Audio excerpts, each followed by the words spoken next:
a subject. I read your blog about Ebola, Hmm.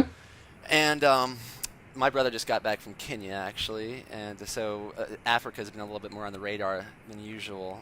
And from what I'm understanding, female genital mutilation goes on. There are certain tribes, so the daughter is fit to marry, and the father can sell her daughter for cattle.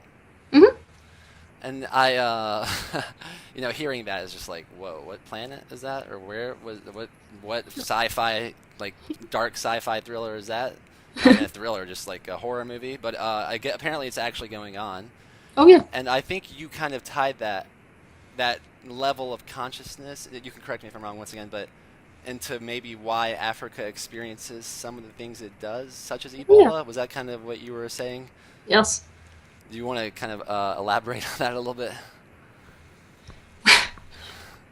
Well, looking at okay, this is going to be difficult for people to grasp, but when your consciousness is not completely restricted to this dimension, you're actually capable to go to multidimensional realities.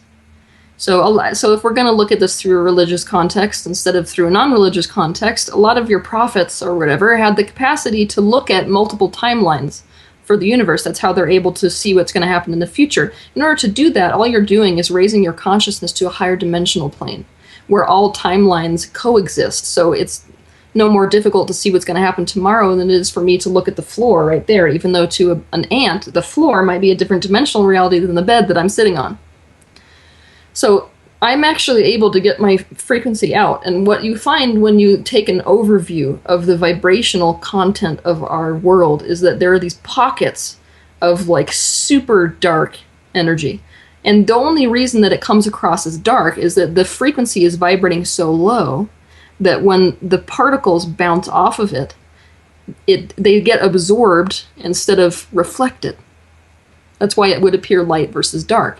But that super low frequency corresponds to a really low level of consciousness in that particular area. So it's what we talked about before. It's that the people who are living in these kinds of countries, they are experiencing extreme levels of poverty, you know? Yeah. And in order to experience extreme levels of poverty, you have to be out of alignment with your own eternal self, because if you're in alignment with your eternal self, then you're completely aware that energy is eternal and unlimited. There's no limit to consciousness. There's no limit to energy in the universe. And so abundance is like natural to your experience, you know? That's why at the highest levels of consciousness, you can manifest things all you want to. But in the lower density places, you've got serious levels of powerlessness, right? And these people, what they're having to do essentially is to survive in every way that they possibly can. I mean, most of them are eating bushmeat. That's their typical food, which is, of course, the physical explanation for why they have Ebola. But if you want to look at it on a vibrational level, in order to keep suffering, so let's take a look at the average person who's impoverished. They really don't have the luxury of thinking about how they're feeling today. They have to go out and work. They have to do whatever it takes to make everybody live. And to do that, they have to split off from the way that they're feeling. So it's almost like they're checking out of their experience instead of being really with themselves and doing what's really right for themselves emotionally and mentally and physically, right? They have to basically check out from the way they're feeling, check out from their experience, and just make it happen.